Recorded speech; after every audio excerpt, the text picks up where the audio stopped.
آگے آنے والے پروگرامز بات کریں گے، لیکن میں یہاں پہ ایک سوال آپ سب سے پٹ کرنا چاہتا ہوں کہ یہ جو ڈسکشن ابھی ہوا پچھلے 15 منٹ میں، نقطہ کیا اس کو اس طرح میں سم اپ کر سکتا ہوں، آپ مجھے اجازت دیں گے، کہ قیامت قائم ہوگی اور الٹیمیٹلی ہر زیرو اور ہر مخلوق جو اللہ نے کریٹ کی ہے وہ ختم کر دی جائے گی. دوبارہ اٹھانے کا معاملہ تو ظاہر ہے اور ہر دین میں، یہ is that a correct conclusion? بے شک. اگر ہم کرۂ ارض کو ڈیفائن کر دیں یا آسمان کی ڈیفینیشن کی بات کریں تو اس زمین پہ تو ہمارے پاس اسلام آ گیا، ہمیں نالج مل گئی، اور کسی کے پاس کوئی ایسا ایکسکیوز نہیں ہے کہ وہ فیصلہ کرتے ہوئے کہے کہ جی مجھے پتا نہیں تھا. ذہن اس طرف جاتا ہے کہ شاید اس دنیا سے آگے میراث پہ شاید کتاب نہ گئی ہو، شاید کو ہمیں نہیں پتا. لیکن اس کیس میں پھر جب قیامت کا دن آئے گا تو پھر ان لوگوں سے سوال کیسے پوچھا جائے گا جن کے پاس؟ لیکن میں کیونکہ بریک لینا ہے، لیکن مجھے اقبال کا ایک شعر یہاں یاد آیا کہ ستاروں سے آگے جہاں اور بھی ہیں، ابھی عشق کے امتحان اور بھی ہیں. تو اور یہ صرف لفاظی نہیں ہو رہی ہے، کیونکہ صوفیہ کرام بتاتے ہیں کہ 12 ارب حزیرے ہیں اور ہر حزیرے پر ایک آبادی ہے، اور وہ آبادی جو ہے اس میں سے ایک آبادی اس بنی نوع انسان کی ہے جس کو ہم اس زمین پہ دیکھ رہے ہیں. معرفت کے راستے کے حوالے سے میں ڈاکٹر صاحب سے بھی رائے لینا چاہوں گا. ناظرین، ہم قیامت کو کانسیپچولی سمجھنے کی کوشش کر رہے ہیں آج کے پروگرام میں، اور پھر قیامت کے حوالے سے جس انداز میں وہ واقعہ ہوگی انشاءاللہ آگے پروگرامز میں ہم اس پہ بھی بات کریں گے. ہمارے ساتھ رہیے گا. وقفہ ایک ہمیں لینا ہے، وقفہ لے کے حاضر ہوتے ہیں.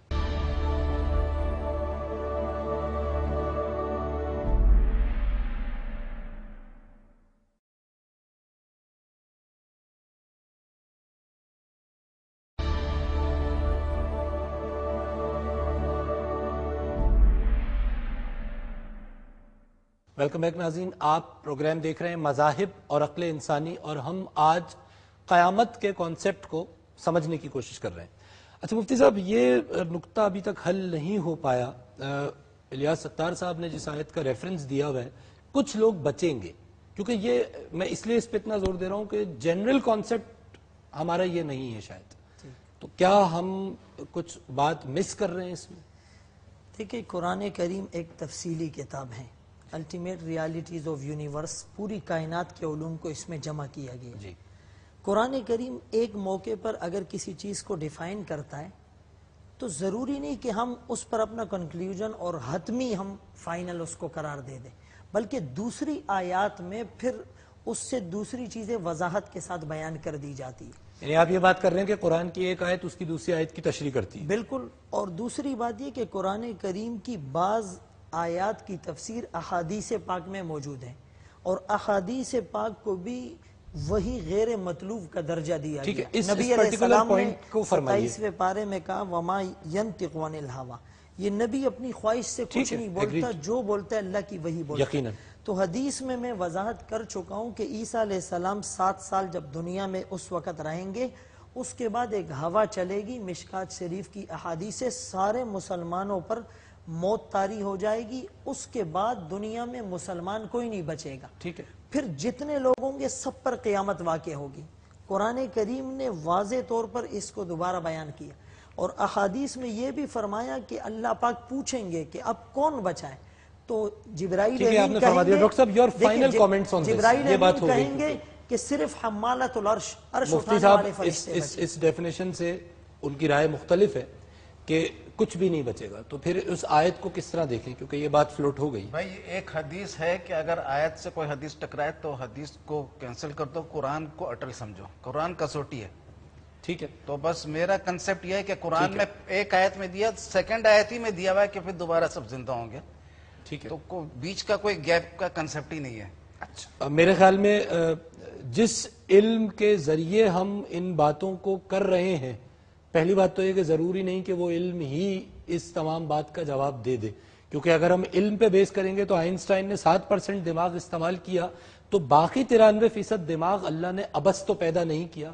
تو یہاں سے پھر ڈاکٹر صاحب صوفیہ کی طرف جانا پڑے گا، ان اللہ کے بندوں کی طرف کہ جو اس علم سے کسی اور علم کے درجے پر آگے کی طرف فائز. جی سر. وہ کیا کہتے ہیں؟ میاں محمد بخش سیف الملوک میں کہتے ہیں کہ قیامت کے روز جو جلسہ اکٹھا ہوگا جو کانگریگیشن ہوگی اس کی صدارت رسول پاک کریں گے صلی اللہ علیہ وسلم. وہ بالکل اس کی مسجد پہ بیٹھے ہوئے ہوں گے.